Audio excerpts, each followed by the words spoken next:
technology ethicist and philosopher, and I work with companies to teach them how to operationalize ethics in their business. Generally, I like to think of myself as a safe pair of hands when it comes to talking about very difficult issues, but not trying to ethics wash in any sort of way.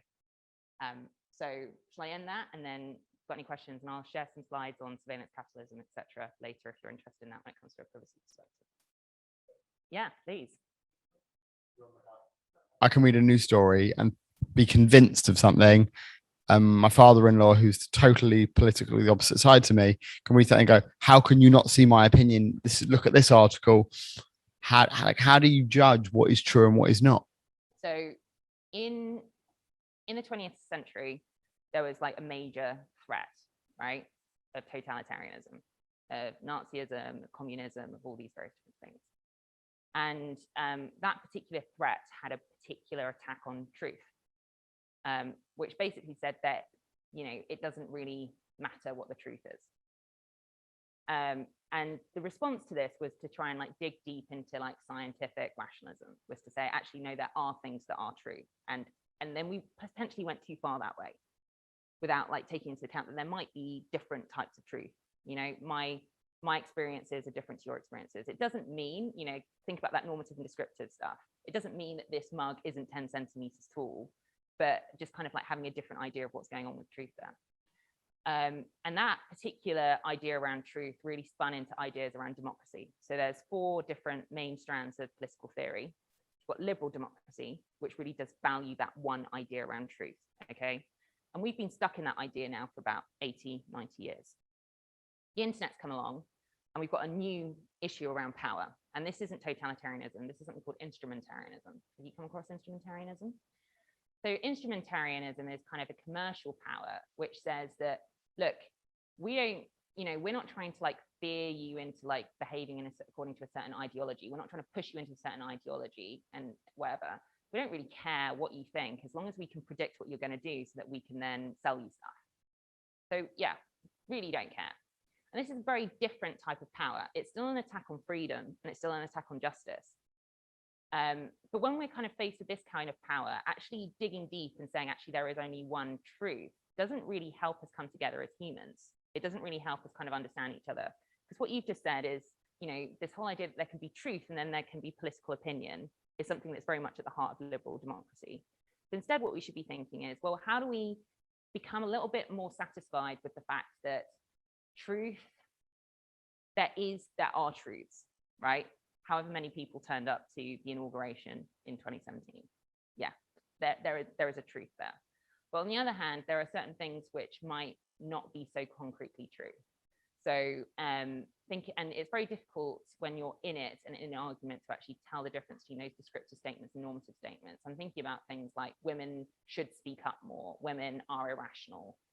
These kind of things were thought of to be true, but actually don't really count for certainly my experiences and so on. So when it comes to truth, trust, and democracy, but it's about not losing that sense of justice and freedom and truth, whilst also acknowledging that there's certain things that you see might not, you could be mistaken. So it seems to me, just as someone who knows nothing about this, that a lot of ways that companies market themselves is quite dodgy and unethical. The same way as I don't know, everyone, some people say yes, some people know that your phones are listening, and you might mention something one day and then you're being bombarded with adverts about it the other. Or how do companies who want to market themselves ethically not do any of that dodgy stuff? How on earth do they compete with their competitors who are being really dodgy and doing things that is legal but blurs the lines between is this cool or is this not cool? The thing is, when you're in digital marketing, you are stuck between a rock and a hard place, because ultimately Facebook has admitted to perpetuating genocide in Myanmar. Google has censored the Uyghur genocide in China. Yeah, not Tiananmen Square, because that was 1989. But yeah, what's going on with the Uyghur Muslims at the moment. Well, you can in the UK. You couldn't if you search for Google in China. So they basically were trying to enter the Chinese market, and they chose to censor this genocide in China as a result of it. Okay, it is mad, isn't it? It's not. So the staff have protested at Google about a number of things. One of the things is about them selling technology to I can't remember exactly what it's called, ICE, which is basically the American border control agency, because they were then involved in separating parents from children along the border crossing. But yeah, Google employees protest about a lot of things. But basically what I'm trying to say is and companies spend millions of pounds every month on Facebook and Google to promote their products. And I think that being anti-genocide is not really something you're kind of on the fence about, you know, like being anti-slavery is not really something you're on the fence about. Marketers have a huge problem because marketing is not evil. I want to tell people about ethics. What I hopefully will do with you guys is going to be a form of marketing. It's going to be a form of communication. But the platforms that are available to digital marketers right now are not good. So what do you do in these kind of circumstances? So one of these presentations that I walk through is an examination of what I call ethical conflict. So when you're stuck between that rock and hard place, how do you actually make a plan to change that and to try and make one of those things a little bit easier, whilst also not feeling so guilty and horrible in the present, because that is not a useful feeling. Like guilt is not a useful feeling. It doesn't, I mean, it helps to kind of recognize when you've done something wrong. But what you've just hit on is there is no easy answer.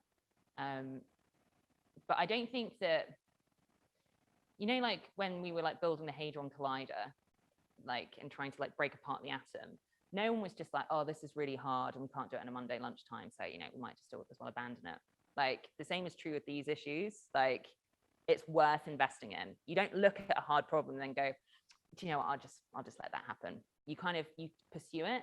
And for some reason, there's this reluctance in doing it in ethics that just doesn't exist in like science. And I'd just like to see more of that. Yeah, I was just wondering about like trust with these big technology companies. When they get to like a certain size, do they even like care about trust anymore? Because like if you asked anyone, no one would say, oh, I trust Amazon, but you're still going to use it, and Facebook and Google. So like, yeah, they kind of almost beyond caring about winning over people's trust now because they're just so like solidified in the market. There's kind of like two things that you can do as like a consumer. One is like, three things actually. One is social pressure. I will boycott, and let's be honest, it's almost impossible, as you say. The other is, no, that's not social pressure. Sorry, social pressure is like, I will badmouth you and you'll be embarrassed to use Amazon. Like, so that's social pressure. You've got market pressure. I'm not going to buy anything from Amazon. And then you've got regulation. And in a democracy, we do have the ability to kind of create regulation and regulatory powers over these companies. The thing that you must not forget in regulation is, do you know when drink driving laws came in? I don't either, but it was a long time ago. When do you think drink driving was actually stigmatized and enforced? Very, very recently. Enforced? Stigmatized, right, yeah. I actually think it was stigmatized very, very recently, like 6 or 7 years ago. You know, if you think about it, like, I don't know when you learn how to drive, but, and I'm not going to like dob any of my friends and family in, but they definitely, yeah. Whereas now, no way, really, right? And so there's a big difference between having regulation and having enforced regulation. Now, the big, like GDPR, which you've probably heard of, it's the privacy regulation, is not being enforced. It's actually a really great piece of regulation. So what we shouldn't be pushing for is more regulation. Instead, you should be like, why isn't this being enforced? And that's also something you can do within a democracy.